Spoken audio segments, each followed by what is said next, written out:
Thank you so much. So our whole team is online, and I think this we can start. I would first like to welcome all the participants to this session. And before moving forward, I would first like to give a brief introduction about the Immunization Technical Support Unit. So the Immunization Technical Support Unit, ITSU,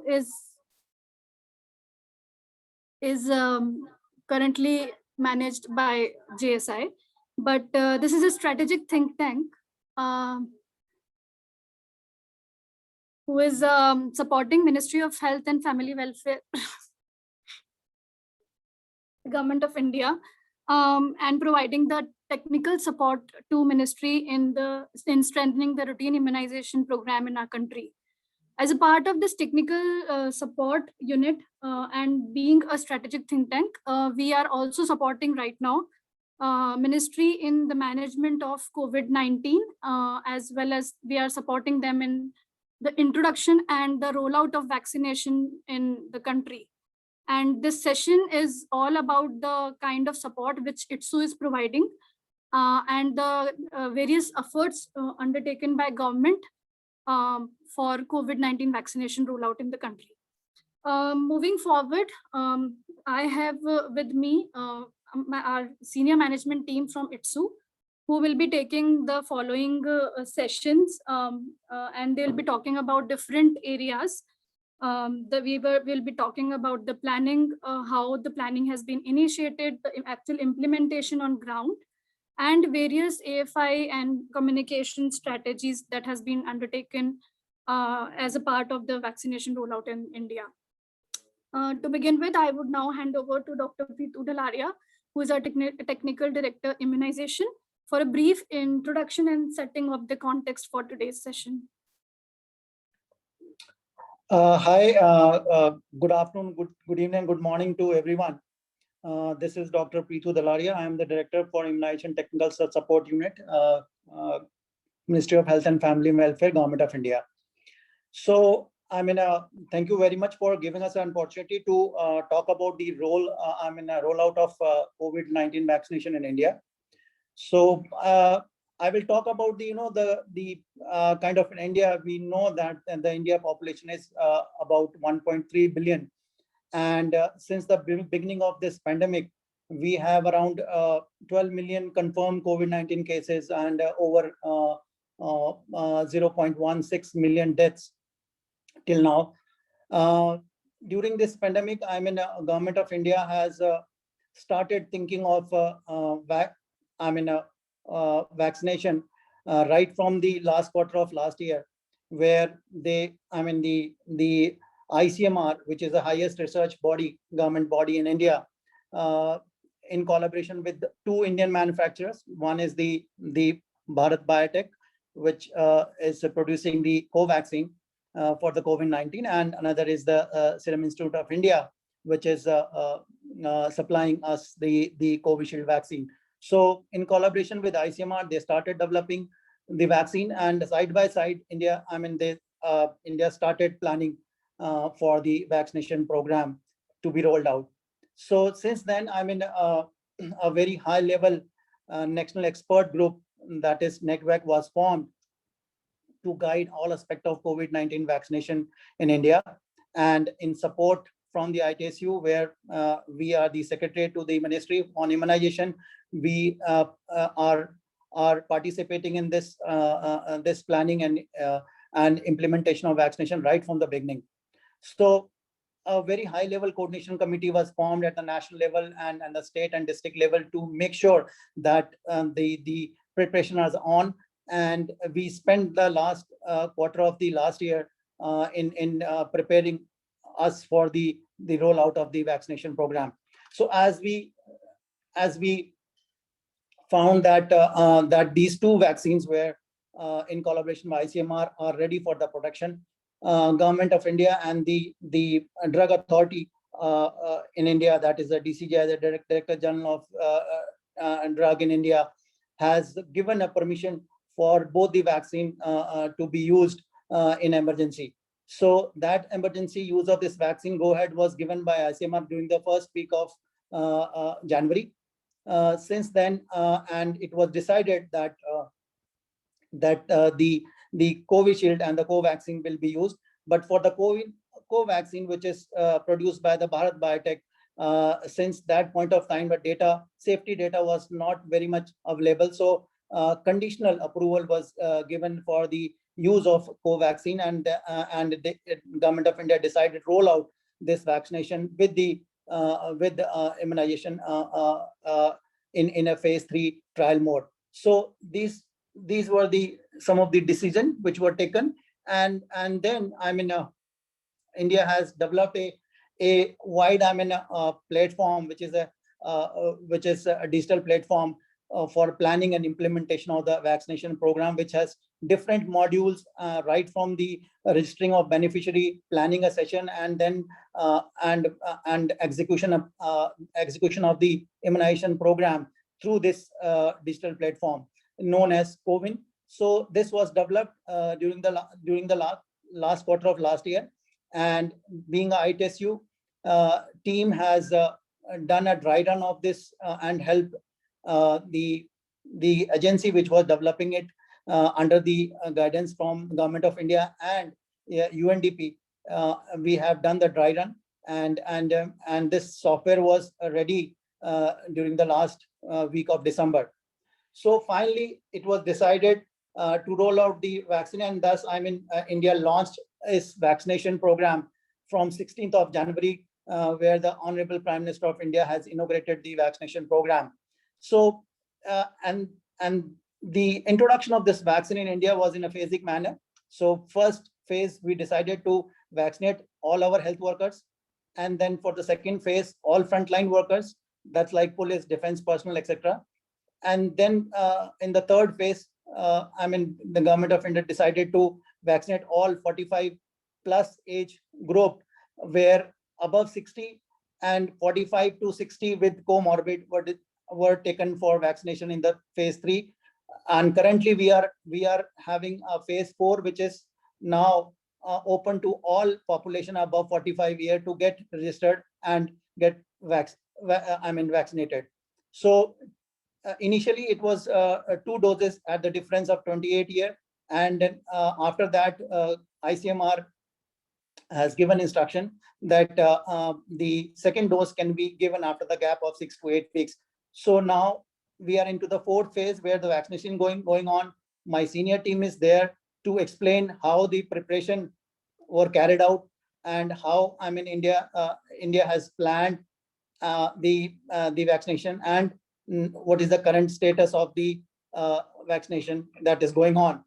ITSU has a definite very crucial role right from the planning and implementation. In the planning phase, we help the Government of India and UNDP and other partners to prepare ourselves for the vaccination. And currently, we are the control room for the vaccination which is going on. We had helped Government of India in developing the operational guidelines, training modules, and helping in the training in the initial phase. And currently, we are the one who are collecting the coverage data on day-to-day basis and analyzing the data and sharing with the ministry for the next guidance.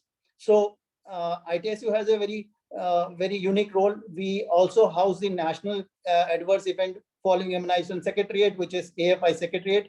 And right from the beginning, we had done a watertight system to make sure that the vaccine safety norms are implemented and monitored. So a lot of preparation has gone into that. And currently also we are monitoring and collecting data for all those adverse events following the immunization. That data is being collected. We are helping Government of India in continuous causality assessment, which is done so that the vaccine confidence is built and to ensure that the vaccine safety standards are highly maintained during the vaccination.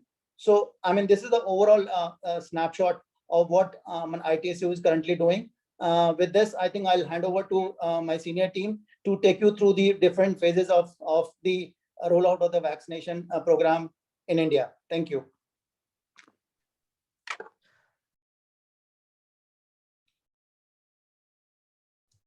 Thank you so much, sir.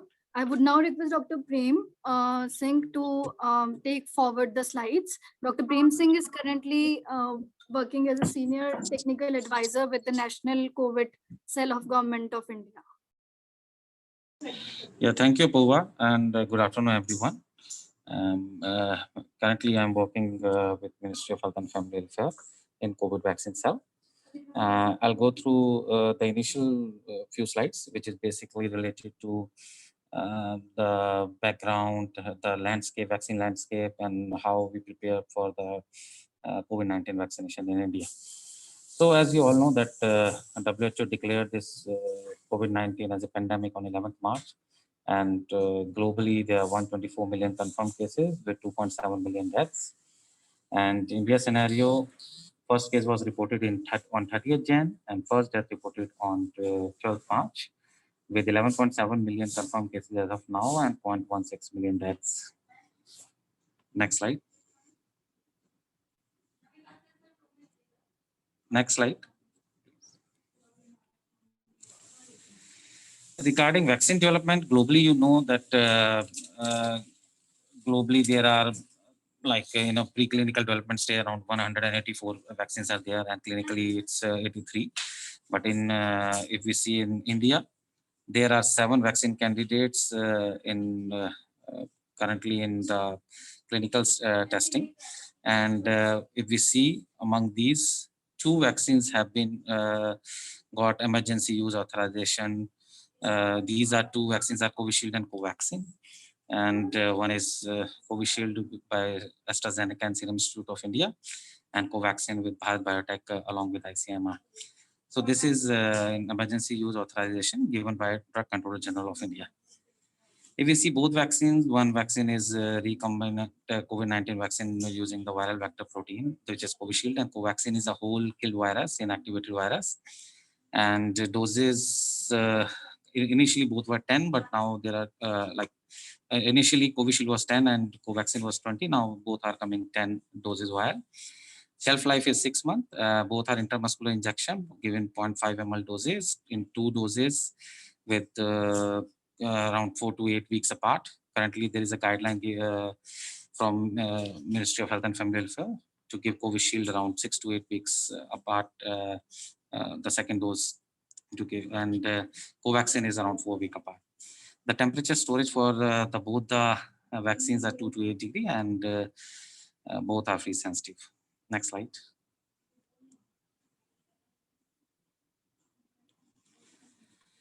So among these 2 vaccines, currently we are using both these vaccines, and Covaxin currently in use in 19 states only, and Covishield is in complete all states and UTs of India. Now coming to governance mechanism of COVID-19 response, already Dr. Pitu briefed regarding this. The NACVAC, this is a national expert group on vaccine administration for COVID-19. This is an expert group including, basically chair is Dr. Vinod Paul from Niti Aayog, and co-chair is Secretary Health and Family Welfare, and there are secretaries from various ministries, which includes biotechnology, health research, pharmaceutical, and representative from finance, information technologies, and DGHS. And also a representative from 5 states, one from North, one from South, East, West, and Central. So this is the overall expert group who is taking decision on everything related to the COVID vaccination, regarding prioritization, regarding inventory management, regarding identification of group, vaccine selection, deployment, delivery mechanism. All of these things are decided by NACVAC. Under NACVAC, there are at state level, there are state steering committee, which is headed by the chief secretary, then state task force, which is chaired by principal secretary health, and then state control room, which is by immunization officer, headed by immunization officer. So these are 3 bodies which are looking into. State steering committee is basically it work to involve other departments also. It's headed by chief secretary, and representative from various other departments, government, non-government departments are part of it. And then overall monitoring and implementation is done by state task force, and state control room is basically under the immunization officer, who is looking after the whole process. And then at the district level, it's district task force for immunization, who's, yeah. And then there is urban task force and district control room. And then there is a sub-district level, there is a block task forces who are like taking, like monitoring, implementing these COVID vaccination related activities. Next slide.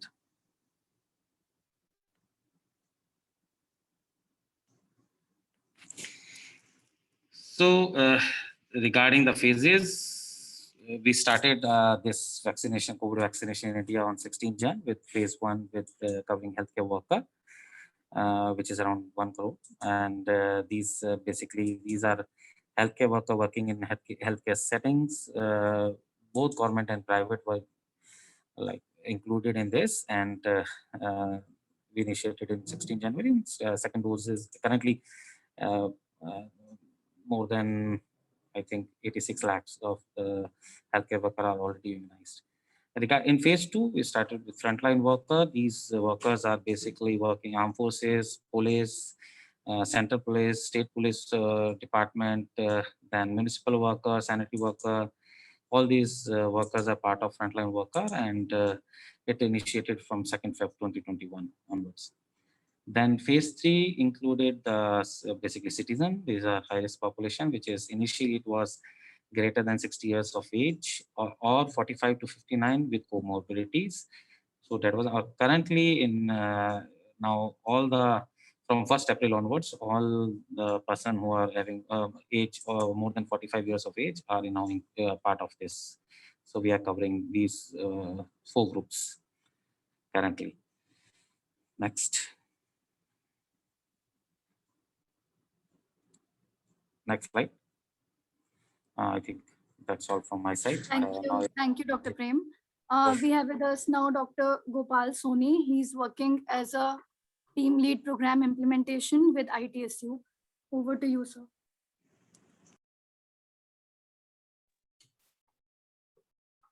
Thank you, Apurva. Good afternoon to all. As already briefly mentioned by Dr. Pitu and Dr. Prem, how the program has now implemented in the field. Just a short brief over that.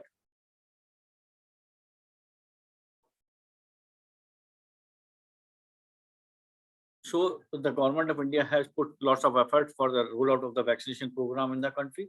The immunization division has set up the COVID vaccine cell at the ministry and the control room at the ITSU, who is looking after all the day-to-day basis reporting and recording of the data. For these activities, the ministry has already done so many key activities were undertaken, in which the cold chain assessment, the space requirement, the vaccine, electrical equipment requirement, and non-electrical equipment has been assessed with the support of the partners. Development of the COVID application, which is for the planning and implementation of the COVID vaccination, and the upgradation of online reporting system, which are already existing for the AFI system, which will be taken care by the AFI section by Dr. Deepak later on. Then development of operational guidelines, development of training modules, in which ITSU has played an important role in participation of each and every activity, and in the development of the training modules or development of operational guidelines, or in upgradation of the software, and in the dry run of the COVID application, which has been faced in the field later on. Before that, the simulation exercise was also taken care by the states for the actual rollout of the vaccination before the launch of the vaccine campaign on the before 16 January. So just a brief about the COVID application. The COVID application is planned on the earlier electronic vaccine intelligence network, which was developed for recording and reporting of the vaccine data, which is used for the UIP vaccines. Based on the experiences of that mobile applications, the application has been developed, in which there is a beneficiary management platform was there, beneficiary tracking system was there, vaccination session site management was there, which were later on developed in the dashboards, in which a web-based dashboard application is developed and a mobile-based application. The mobile-based application is used by the vaccinators in the field who are at the session sites, and the web-based applications are used at the program managers at the district level or state level or at the national level. So COVID applications help us in planning and tracking the session sites and the vaccination coverage on the real-time basis. Earlier, when the program was launched before 16 January, there was a COVID application or COVID 1.0. Later on, it has been further improvised, and now currently it has COVID 2.0 is in the functional. In COVID 1.0 module, there was user creation facilities. Facility creation was there. The session site creation was there. Session scheduling was there. And implementation of vaccine process was completely in the hand of the district managers and the state managers. So that application was totally under the control of the program managers. No one can have the self-registration system in that application at that particular moment. So based on the experiences and the feedback and the rollout plan for expansion of the vaccination process covering the general public, the COVID-2 application was developed, which augment and simplify the process of registration and vaccination, move to demand-driven model, which have the flexibility to organize planned session for facility cohorts. Earlier, in COVID-1, there was the healthcare workers and basically the frontline workers data was available with the system in the government system. So that was uploaded directly. So there was direct uploading facilities of all the beneficiary at a time. Based on the Excel sheet, the data was uploaded on the application and the sessions were scheduled and planned. But looking after each and everything, now the self-registration system has been developed in which the citizens are able to register themselves. They can plan their session at their availability, and the session sites can be identified by them which is near to their residence or near to their office, whatever they want to plan. They can plan their session site based on their experience. So this is the changes which have been done from COVID-1 to COVID 2.0. Before the applications was rolled out, the dry run was conducted by the support of the ITSU in the selected states of the selected districts of the selected states. 2 rounds were conducted for the COVID 1.0 application to assess the operational feasibility using the COVID application in the field. And after completion of each and every activity, the simulation exercise was also conducted by Government of India in the phase manners to execute, to identify that complete planning, the operational guidelines are executed in the field, whether it is a planning part, implementation part, reporting part, or any system which is a part of the operational guidelines should be executed as such. That was also conducted in a phase manner in which simulation exercise was done in the 4 phases. In the phase 1, in the 4 states of the country, selected districts, then in the selected districts of all the 37 states of the country, and in phase 3, and all the districts have conducted the simulation exercise before the actual rollout of the vaccination program in the country. This has also built a confidence in the program managers for the vaccination process, and this also identifies the challenges and guide how to improvise the activities during the actual rollout of the vaccination program. So these are some of the snapshots of the resources which were developed, the operational guidelines and the communication strategies which were developed by the support of the partners. A core group was formed in which the partners from the BMGF, ITSU, UNDP, UNICEF and WHO were there. And these documents are readily available on the ministry website, which can be accessed from the Ministry of Health and Family Welfare, Government of India websites. So both the documents, the operational guidelines and the communication strategies are readily available for everyone who can have the access. After the development of the operational guideline, the capacity building activity has been carried out. ITSU again has played a very important role in this activity to identify the landscape, to understand the various training platforms, because there were COVID pandemic is going on. So we have to identify the other platform by which we can conduct the trainings. So the virtual mode of trainings were conducted and where we was used for maximum trainings up to the district level, and below district level, we have taken the classroom trainings. So immunization partners have taken the role for development of training modules and the training plan, and ITSU has facilitated the national training of trainers at the national level. So that was the support of the ITSU in the development of capacity building and development of the training materials in the for the field workers. So the cascade training was planned. The national level trainings were conducted, the state level trainings were conducted, district level trainings were conducted, and the sub-district level trainings were conducted for the different forum, whether it is the district administrators or the state administrators, or for the program managers, or for the cold chain handlers or medical officers. Based on the module which were developed, the trainings were conducted in the field in the phase manner as a part of cascade trainings. The trainings were conducted by the VIX method, the virtual platform, and face-to-face trainings. Maximum trainings up to the district level were conducted through the virtual platforms, and below district level, the classroom trainings were followed up following the COVID-19 protocols for COVID appropriate behaviors. So these were the trainings which are conducted from the national level up to the district, sub-district level. Along with the country, India has also supported in the training of trainers for the adjoining some of the selected countries, whom through the Ministry of External Affairs have supported, through which some of the countries were facilitated for the trainings as well as supply of the vaccines.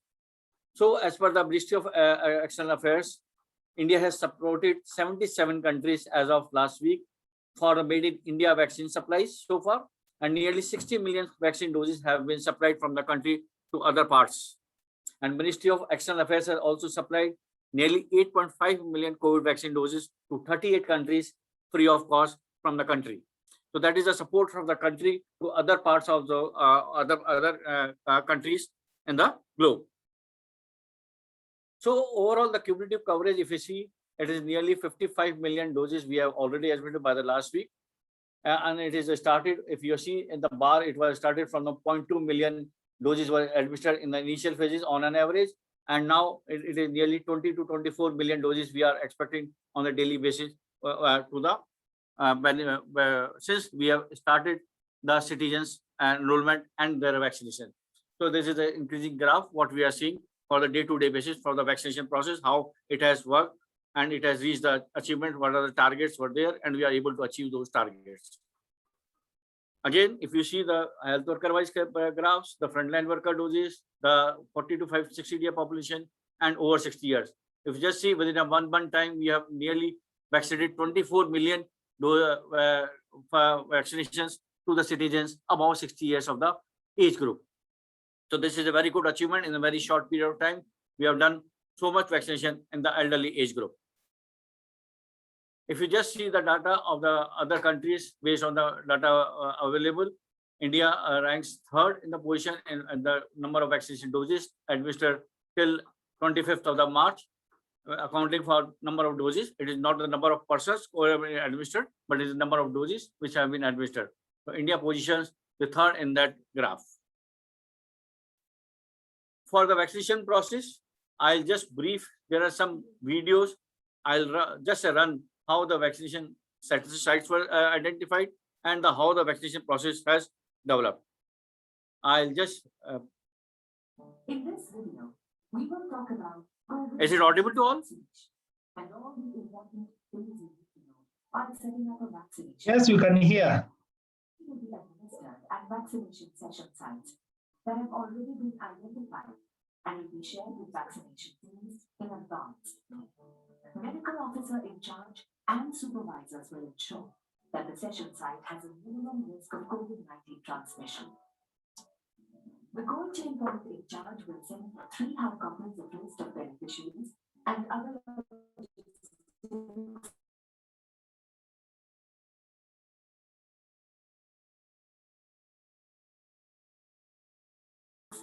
vaccination officer 2 and vaccination officer 1.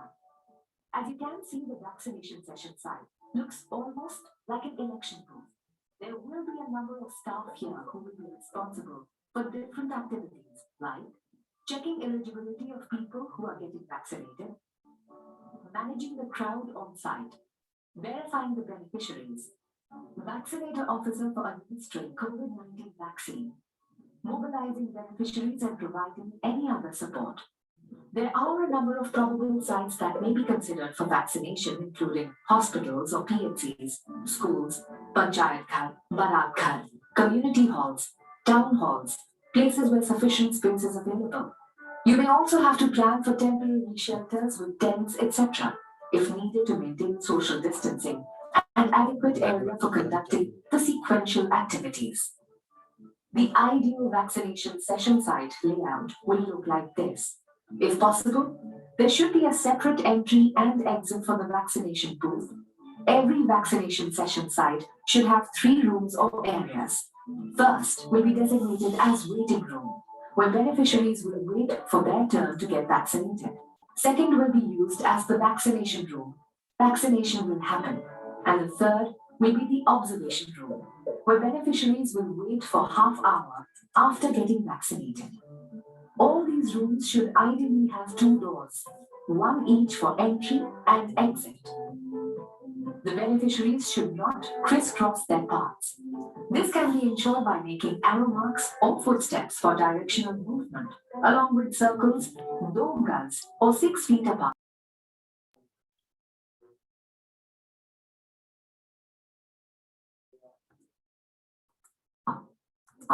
So that people maintain physical distance at all times. Similarly, these rooms need to be well ventilated with open windows and natural ventilation. You should also make sure there is hand washing facility at the entrance. Proper seating arrangement at dogas or 6 feet apart, following the COVID appropriate behaviors for both the vaccinator officers as well as beneficiaries in the waiting room as well as observation room. Only one beneficiary at one time should be allowed in the vaccination room. Enough communication materials should be displayed to inform people about COVID appropriate behaviors. Come, let us see what all you need to set up the room where vaccination will take place. Apart from proper seating for the vaccinator officers, please make sure following items are available in the vaccination room. Vaccine carrier with 4 conditioned ice packs and adequate COVID-19 vaccine vials for the expected number of beneficiaries who will be immunized. Additional vaccine carrier with 4 conditioned ice packs, adequate number of appropriate syringes and needles, hand sanitizer and masks for vaccination team, small screwdriver or vial opener to remove aluminum seals of vaccine vials, hub cutter, anaphylaxis kit, red and yellow bags and 1 bag for collecting municipal waste, blue puncture-proof container, waste disposal basket. Please note, it is important to limit the number of people allowed inside the vaccination session site. To avoid crowded waiting rooms, you should allow only beneficiaries who have been scheduled for vaccination for the day for vaccination. Use outdoor spaces if possible. Adhere to physical distancing at the healthcare facility or vaccination site. If the session is being conducted at a health center, the vaccination room should be set up away from the areas where curative services are being provided. To summarize, these are the things a vaccination site. Yeah, this was basically the how to plan the session sites. And the second video is how to conduct the vaccination sessions. I'll just run a brief of this so that we'll not waste, and this can be shared further also. In this video, we will talk about the process of COVID-19 vaccination. Every vaccination site will follow the same process for providing vaccination. The vaccination team should arrive well in advance of the time of starting the session. This will give them an opportunity to check the availability of all logistics. Please make sure no team member comes to work if they are sick, and should all wear a mask at all times when at work. There will be 3 rooms and 1 entry point to the site. The beneficiaries wearing face masks or face covers will be requested to identify themselves at the entry. Once inside, they will wait in the waiting room. As per the schedule, they will get vaccinated. Before they receive the vaccine, their Aadhaar cards or other government-approved ID cards will be verified or authenticated. They will then wait for 30 minutes in the observation room, following which they will be allowed to exit the vaccination site.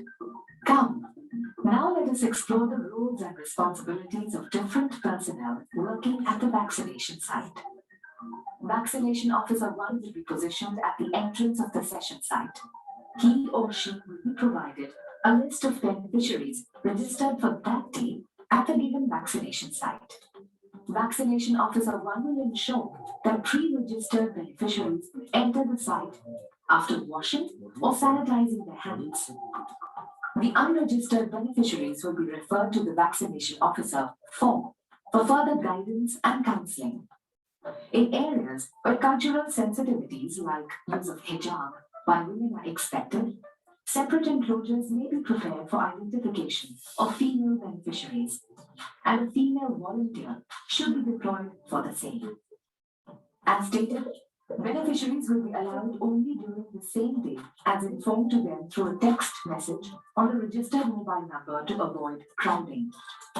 After entry to the vaccination site, beneficiaries will wait for their turn for verification. The seating arrangement in the waiting room and otherwise will be done with physical distancing of 2 gaz or 6 feet. In the vaccination room, there will be a vaccination officer too present who will verify the identity of the beneficiary based on Aadhaar number or Aadhaar card or other alternate photo IDs as per the guidelines. The vaccinator officer will also be provided a printed list of beneficiaries. They will administer the vaccine to the authenticated beneficiary and make an entry in CoWIN application and ask them to wait for 30 minutes in a pre-allocated space while following COVID appropriate behaviors. Male vaccinator officers, while vaccinating female beneficiaries, should have a female attendant present in the vaccination room. The vaccinator officers should take care of following points to ensure safe injection. Wash hands with soap before and after the vaccination session. Cover any cuts on their skin. Avoid giving injections at the injection site. There is local skin lesion, cut, or dermatitis. Always use AD syringes during the COVID-19 vaccination campaign. These syringes prevent person-to-person transmission of blood-borne pathogens. Use a new sterile packed AD syringe for each injection for each beneficiary. Do not use AD syringes that have damaged packaging or have passed the manufacturer expiry date. Do not pre-fill syringes. Sanitize your hands before vaccinating each beneficiary. Vaccinate the beneficiary with the recommended dose of COVID-19 vaccine through appropriate route of administration. Do not attempt to recap the needle. This practice can lead to needle stick injuries. Immediately after injecting the beneficiary, the AD syringe must be cut from the heart using the heart cutter and cut part of the syringe put in a red bag. Do not put the syringes on the table or on a tray after the injection. After the vaccination, the vaccinator officer should inform the beneficiary about these 4 key messages. Which COVID-19 vaccine has been administered to them? Contact the nearest ANM or ASHA or medical officer for any adverse events. They shall be informed the date and time of the second dose of the COVID-19 vaccine by SMS. They should continue to follow COVID-appropriate behavior even after vaccination. The vaccinators will also ensure safe storage of injection waste at the site by following these steps. Cut the hub off the AD syringe. I'm not going for the detailed vaccine, this film, because this is the next, how we are using for the UAP vaccines, the biomedical waste management system was there. So that can be covered and these films can be shared with you, all of you. But as the program evolves and the citizens were involved, the vaccination was involved in the private sector also. So we have involved the private hospitals also, we have looked in for the vaccination sites, and vaccination was provided free of cost in the government health facilities, while private health facilities are providing vaccination with some minimal charge as a service charge and the cost of vaccine at the minimum INR rupees 250 rupees. So that is the cost which has been taken in the private health facilities, and the same vaccine is free of cost which is available in the government health facilities. So this is how the vaccination program is going on in the country. After the completion of the vaccination, the beneficiary is getting a certificate. After the first dose, it is the provisional certificate. After the second dose, the final certificate has been shared with the beneficiary immediately through the SMS with the link, and the digital certificate is available also. If beneficiary wants to download later on also, he can have through the CoWIN portal or government registered sites like Arogya Setu and in the DigiLocker. And this is a sample of the format which has been developed: the beneficiary name, vaccine given, age, date of dose, when is the next due date, ID which has been given, the beneficiary registration number, and the residence. And this is the provisional certificate which was issued to the beneficiary at the time of first dose of the vaccination. So every beneficiary is now getting a digital link by which he can download the certificate at any moment and can save the certificate on the digital forms. So the reporting mechanism, review mechanism, the reporting system is through the CoWIN portal as well as from the Google Sheets, which were used to develop the capture the data on the daily basis. ITSU hosting the control room has developed the Google Sheet as a backup plan, because in the initial phase of when the CoWIN was launched, there were some glitches in the software application by which we are not able to get the data. Backup, as a backup plan, Google Sheets were developed by the ITSU, and we are collecting and collating data through the Google Sheets as well. And the reports are being shared with the national level from the ITSU control room. ITSU nodal officers are assigned to coordinate with the districts, states to ensure the quality of data reaches on a day-to-day basis. Similarly, at the ministry level, there is a robust review mechanism has been developed at the highest level, and the program has been reviewed on regular basis from the highest level at the nation as well as the state and the district level by the district administrator, state administration, or national administrator through the video conferencing or the virtual modes, by which a regular review is being conducted for the program for each and every activity based on the feedback. Midterm corrective course actions have also been taken by the ministry, and necessary guidance has been provided to the states for the corrections. Over from my side. Thank you, Dr. Soni. So thank you for taking us through the program implementation part of the vaccination program. Next, we have a few slides on the AFI and vaccine safety. I would now request Dr. Deepak Polpakra to take this forward. Dr. Deepak Polpakra is the team leader at AFI Secretariat at ITSU. Over to you, sir. Thank you very much. The AFI Secretariat at the ITSU is the key body which handles the AFI surveillance and vaccine safety for the Ministry of Health and Family Welfare. Even before the COVID-19 vaccination was started, we already had 4 or 5 systems in place. We had a system by which the auxiliary nurse midwives or the frontline health workers, who are mostly the vaccinators, are authorized to use injection adrenaline in case of suspected anaphylaxis at the session site. So each session sites, it's mandatory to have an anaphylaxis kit at each vaccination session site. In addition, all the UIP session sites are linked to a health facility which is designated as the AFI Management Center. Each AFI Management Center has an AFI management kit to handle most of the expected adverse events, such as anaphylaxis, allergic reactions, and vomitings and nausea, and so on. And also a trained doctor who can handle the adverse event. The third thing that we had is that we had a software called SafeVac, Surveillance and Action for Events Following Vaccination. This software is mainly for reporting of serious and severe adverse events through routine immunization. So we had the software in place. And the fourth thing that we had was that we had AFI committees which were functional at district, state, and national levels. But they had mostly the pediatricians on board, as most of our UIP vaccines are directed at are targeted for infants. For the COVID-19 program, what we did was that we made it mandatory for anaphylaxis kits to be available at not at all session sites, including session sites in the private sector. And each session site was linked to an AFI management center. The vaccinators would know where to send, where to refer the person who has suffered from an adverse event immediately, and the ambulances were asked to be on standby so that immediate referral transportation could be arranged.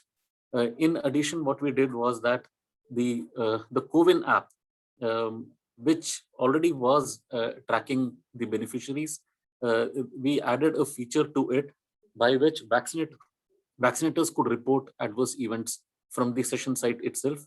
And that helped us to ensure that even minor AFIs were reported by the vaccinators who are first informed of in case of any minor, serious, or severe AFIs.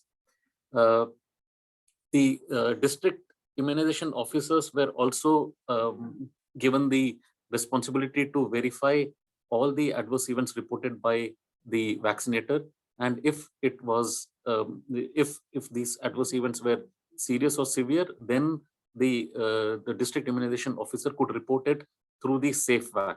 So basically what happened was that the CoWIN app was integrated with the SafeVac app for reporting and tracking the investigations of adverse events, serious and severe adverse events.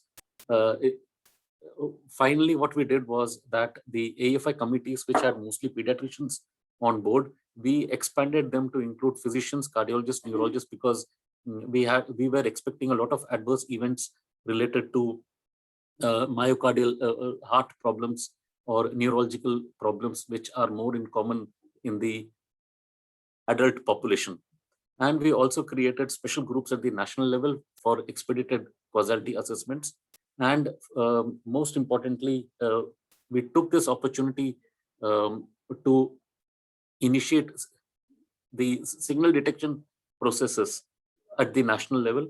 And we are reviewing all adverse events on a weekly basis at the national level to see whether there are any unexpected adverse events. So as of now, we have about 20,000 adverse events reported, and there are no signals as of now. So this process will continue for as long as the COVID-19 vaccinations are in place, and we are going to use the same process for UIP vaccinations also, signal detection in UIP vaccination. So it is a learning opportunity for us, and we are taking full use of that.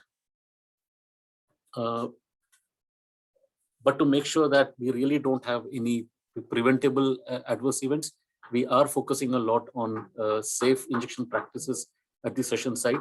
As you must have seen that in the video that we showed, a lot of time has been devoted to make sure that safe injection practices are followed at the session site, and waste disposal of the vaccine waste is as per the pollution control guidelines of India. Thank you. That's all. Thank you, Dr. Deepak. Next, we will be moving onwards with the strategic communications, which was undertaken for the successful rollout of vaccination in the country.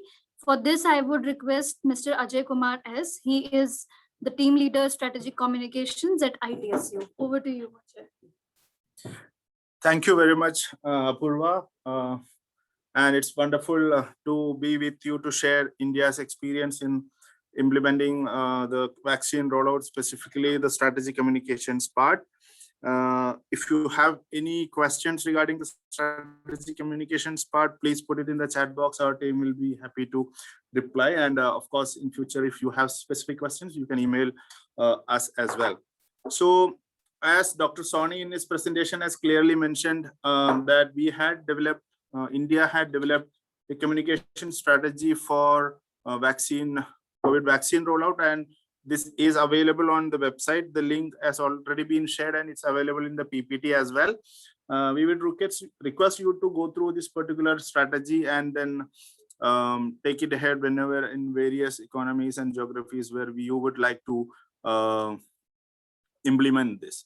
So in India, what we did, there was a core group for communications, which was formed by the ministry, where ITSU, JSI, BMGF and UNICEF were members. It was a 7-member committee, which got enhanced later with more members. And then, and of course, I should mention that India is one country, or very few of the countries, which has its own vaccine and its own communication strategy in place before the vaccine was being launched. So the ideation on communication strategy started way back in September, and then brainstorming at various levels were conducted, and then the communication strategy was launched last week of November. And then this strategy addresses the methods for comprehensive communication management system when we started rolling out COVID vaccine in second week of January.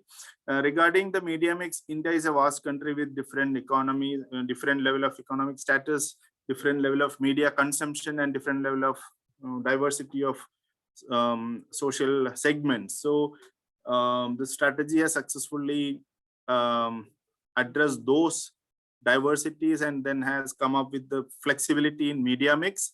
And then it has taken a lot of its experience from the routine immunization and has helped the COVID vaccine to develop an enabling environment where they ride on this experience of routine immunization, number one. And two, never we have said that this vaccine is mandatory. And then this is, organically developing the demand within the society without saying that it's mandatory. It's all voluntary, and the strategy, the policy, everything always talks about the vaccine to be voluntarily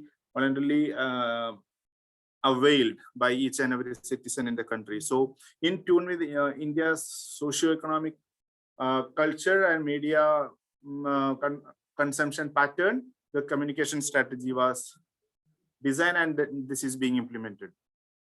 We have 5 pillars for this particular strategy. It's capacity building, media engagement, and social media engagement. And most important is the social mobilization and community engagement, where there are a lot of media dark areas. And then comes the AFI crisis communications, where we deal with all types of crises, mostly of them coming from the AFI part. And then we have a lot of advocacy initiatives where we line up all the line ministries, NGOs, community-based organizations, and all. The strategy mentions all in detail about all these 5 pillars. So we specifically identified that these are the 4 communication gaps which should be addressed in this strategy. And then the current campaign, which all of you can access, talks about 4 key messages. Number 1 is more transparent disclosure of information on COVID-19 vaccine. Transparency is a key element there. And then it's the first time in Indian scenario where a large cohort is being vaccinated, and then there is a lot of vaccine eagerness. Of course, with all the vaccines, there comes the element of vaccine hesitancy that also has been addressed. And then after vaccination, we urge the communities to again follow the COVID appropriate behavior. So these are the 4 key messages which the communication strategy anchors, and through the flexible media mix, these messages are being tried to disseminate to the target population. So when we say about the strategies, we have the social mobilization and SBCC methods, social and behavioral change communication methods, which will sustain the messaging. And then we have strong social media and digital media engagement. We have a media management. Within the ministry, we have a war room for media monitoring. And then it is always linked with the AFI Secretariat, and the JSI ITSU is part of that particular, handling that particular role to bridge between war room and the AFI Secretariat, so that there is a response, immediate response from the ministry side on behalf of AFI. Coming to the communications planning, monitoring, and evaluation, the country has a very core presence at even at the last mile, and then planning happens at the last mile. And then obviously whatever communications activities are being done, it's meticulously monitored, and then concurrent communications impact assessments are also being done. So these are the 4 key strategies which are in place. I just want to share with you certain materials which we have developed for the ministry on behalf of the vaccine rollout, which comes from the community. You can see the president of Panchayat and an ASHA worker and a youth and a rural community being these are actually taken from the community. There are no models here, and it reflects the ownership of community while rolling out vaccine in the country. And we have ministries, Twitter handle and Facebook, and we have our own Vaccinate for Life, which is managed by ITSU JSI. So this is all about a brief about the communication strategy being implemented. What we can do for other countries, or what JSI can do for other countries, that we have a lot of experience in the Indian scenario. And then what JSI can offer you is that we will be happy to help other countries to develop communication strategies for COVID-19 vaccine. And of course, identify the right media mix and then help other countries to implement such communication strategies.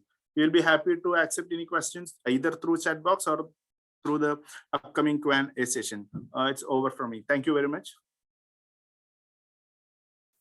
Thank you, Ajay. Just a way forward, how the India is progressing towards a prioritization of the age group. 3 phases already been conducted, and the NACVAC has taken the decision, the highest level committee which is taking the decisions for the expansion and the rollout of the vaccination program. From 1st April, the more than 45 years of the age group, irrespective of comorbidities, are going to have the vaccination program, will be involved in the vaccination program. Till yet, 45 to 59 years of the age group are with comorbidities are in the program, but from 1st April, as per the NACVAC decisions, it will be that a 45 years above age group will be taken for consideration for the vaccination program. And currently, the vaccination second doses for the healthcare workers, the frontline workers is going on, and the first doses and the second dose for the age group already, which has started in the 3rd phase, is going on in the program. So this is how the program is progressing and in the country, and the phase manners as per the decisions taken by the highest committee, it is rolling out as per and the policies are developed accordingly. Thank you. Thank you from my side. Thank you, everyone. I would like to thank each and every presenter from the today's session to take us through this beautiful journey of COVID vaccination program in India. Moving forward, we have received few questions from our global team. So one by one, we will try to address each of the questions which have been asked. Simultaneously, our team is also responding to the chat questions. So please feel free to raise your queries through the chat, and we will try to address all the queries as possible. So the first question in the line is, what has been most successful about India's vaccination rollout till date? I would request Dr. Prem to answer this question.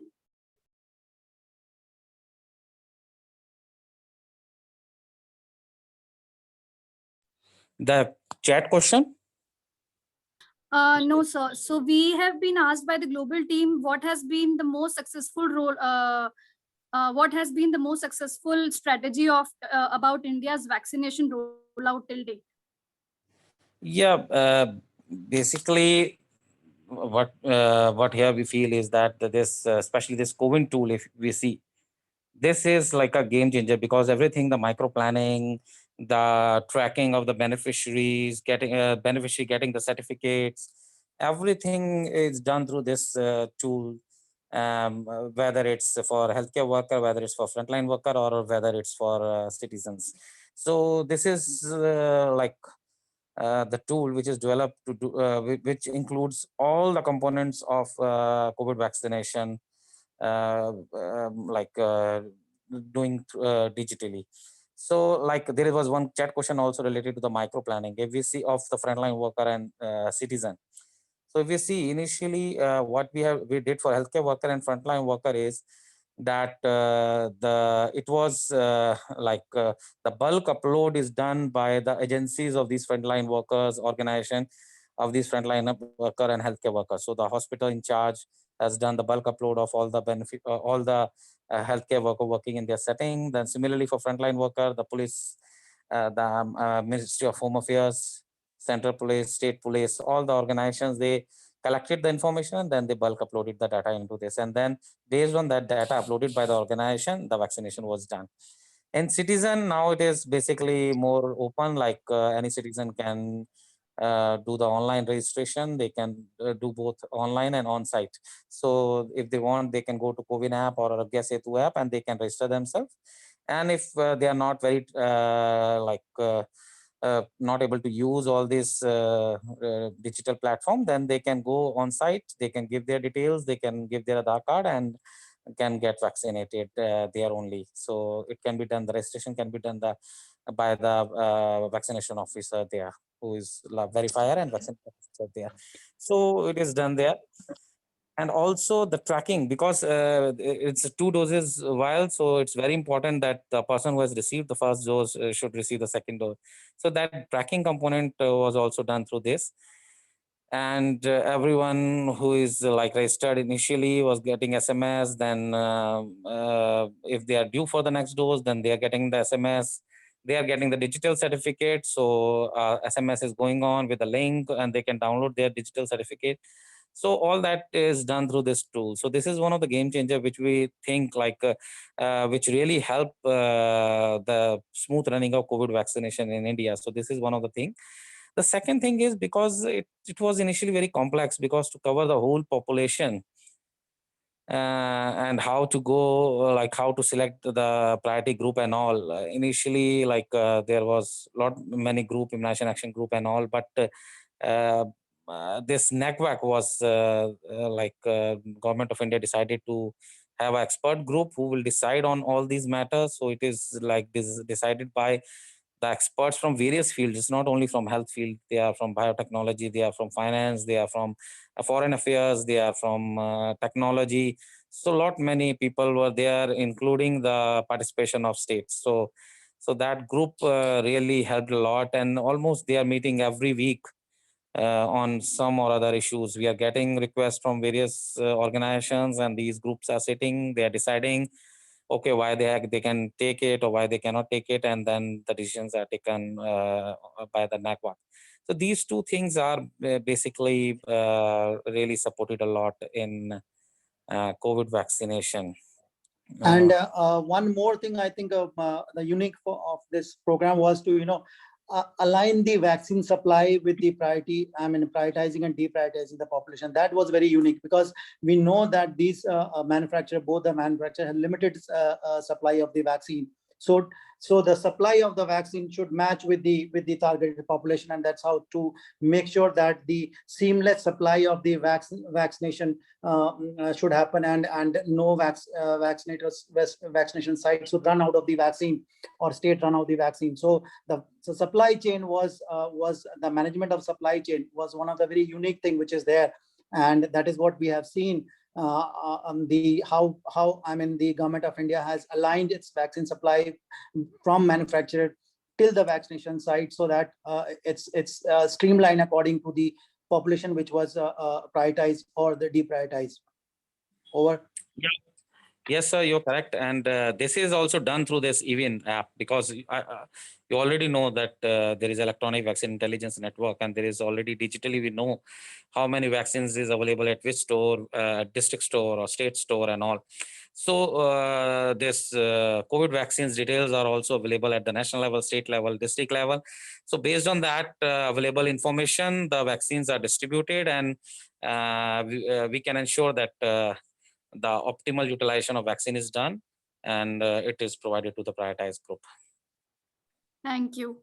Another question from the team was, what were the lessons learned from the simulation exercise which has aided in better planning?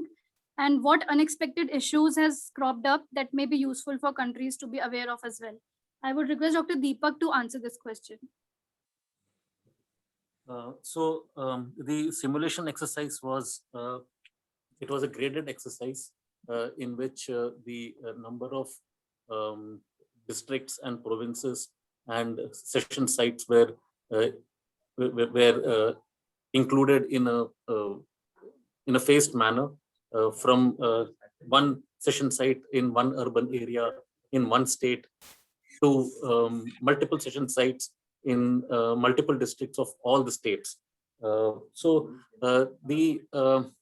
The idea behind the simulation exercise was that we had the operational guidelines on one hand, and these were supposed to, the guidelines were supposed to work in tandem with the CoWIN software, which was the anchor for the whole implementation plan. So the simulation exercise actually helped us in finding out where the operational guidelines or the CoWIN software was not matching with the operational guidelines, or there were software glitches in CoWIN. So this has helped us in improving the implementation the simulation exercise helped us in finding out the gaps and how and to improve it.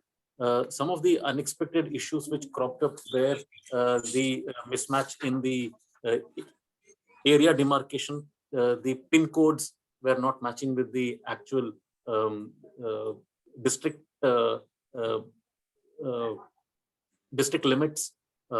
So that was one issue which cropped up. And of course, there were technical glitches of the software, which was informed to the central government, and they improved upon it. And finally, there were also issues from the users, the beneficiaries who were listed.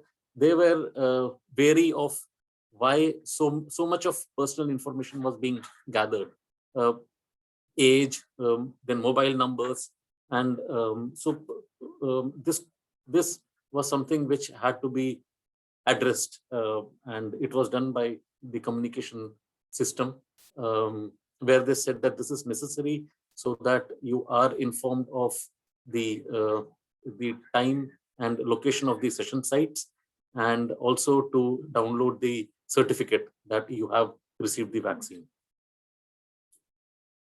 Thank you. The last question, as we are running behind the time today, the last question is, what are the main operational challenges that India had to date, and what are the suggestions for other countries to mitigate such challenges?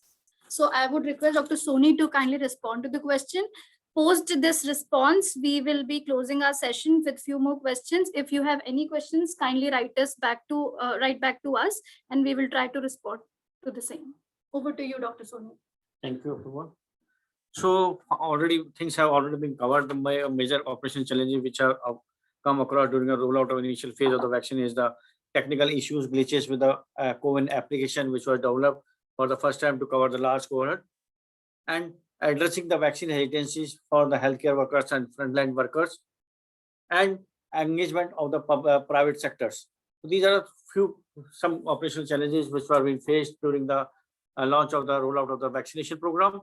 To address the vaccine hesitancy in the healthcare workers and this, so evidence-based strategic planning were discussed, the communication strategies were developed, and the communications were given from the highest level up to the district and sub-district level.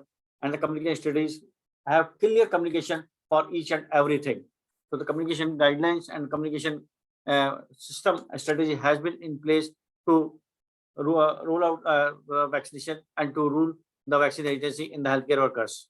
For the CoWIN software, definitely based on the feedback, the CoWIN 1 has now been changed into CoWIN 2, which is having the self-registration module, and beneficiary can enroll themselves, and now they can choose their own date and time according to the availability of that particular beneficiary. So similarly, on the second also, they can now plan for the schedule of their vaccination diet based on their availability, so that there will not be dropout for those particular beneficiaries which are enrolled for the vaccination. For fixing the demand and supply logistics for a plan and distributed accordingly the supplies, the vaccine utilization has been monitored on daily basis at the national level based on the consumption and availability of the vaccines. Vaccines were released to the other states and are being monitored at each and every level. For private sector engagement, definitely when the program has expanded, the private sector engagement is very important. So the empaneled hospitals which were there in some of the insurance schemes of the national level or at the state level were enrolled as a vaccination sites, and they are providing the vaccination to the beneficiaries and the respective area. So the private sector engagement has also been important. The national bodies and the state level bodies were also looped in to engage the private sector for the vaccination program. So some of the changes already have been taken, and now it is improving on day-to-day basis. The things are moving in the fast pace as the program is rolling out, and we are going ahead for cover the maximum large cohort for the vaccination. Over from my side. Yeah, so I think Government of India has made one effort that we try to address all doubts among the healthcare workers and other beneficiaries who are there. If they have any questions or doubts about the vaccine, government try to address those doubts through through a strategy. But I think it is important that government has not imposed the vaccination on everyone. So it is still, I mean, on the wish of the beneficiary. If they want to get vaccinated, they are welcome.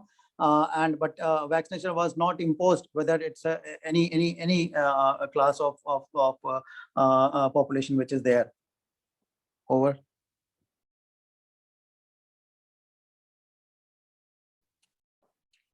Dr. Prithu, this is Iqbal. There was a question regarding the emerging variant and how the Ministry of Health is in India is addressing that. Can you say something on that? Iqbal, what you're talking about the margin? Sorry, I didn't get you. Variant that, yeah. I mean, talking about the virus variants or Yes, the vaccine virus variant? variant. Yeah, there was a question added. Someone added that question. So yes, I mean there are different variants which are there, and the ICMR is continuously keeping watch on those variants, and I'm sure they are doing and checking the vaccine. I mean, 2 vaccine candidates which are there, whether they are effective against those variants or not. So these I mean studies are on by the ICMR, and surely they will be notifying everyone whether these new variants which are coming, whether our vaccine is effective against these new variants or not. So those, I mean, studies are ongoing, and ICMR is keeping watch on the new variants which are there, and I'm sure they will come out with the notification and information about whether these 2 candidate vaccine which we are using are actually effective against these variants or not. Over. Thank you. Thank you, everyone. Any more questions from the participants? There's another related question, sorry. Dr. Prithu, is related with the AstraZeneca vaccine and the clotting. And Covishield is AstraZeneca vaccine. So how the India is handling that from the communication perspective? Thank you, Iqbal. I mean, this is a very important question. So I think Deepak and his team has done an excellent job on this, and I think Deepak has answer to this. We have done I mean exercise where we have studied each and every AFI cases and even the coincident deaths reported during the vaccination. Thorough, I mean, post-mortem and autopsy was carried out. Deepak, can you share something on this? What we have done so far to make sure that this is addressed? Yes, Dr. Prithu. So, so when this issue first came up in the second week of March, so our National AFI Committee had already warned us that that such an issue might be. So such issues may crop up, and we were prepared for it. We had our background rates for thromboembolic events in place. When this happened, we quickly, we had about 500 serious adverse events reported. And over the weekend, we quickly went through all of them. And we had support from the experts. We had support from the clinical experts in the National AFI Committee. And all of us together over a period of 3 days, we quickly went through all those 500 cases reported. And we provided that information to NEGVAC,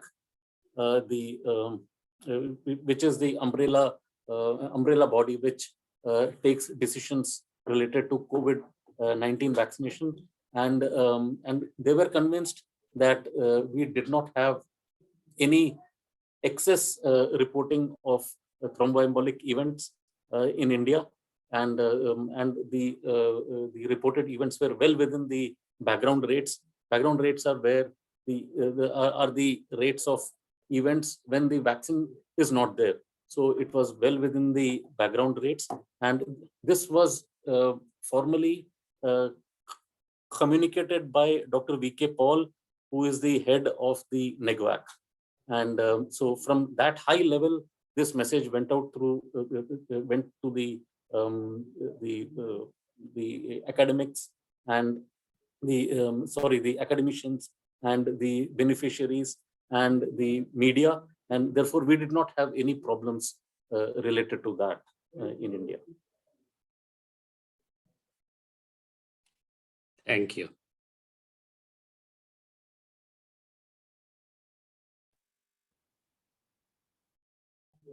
Thank you.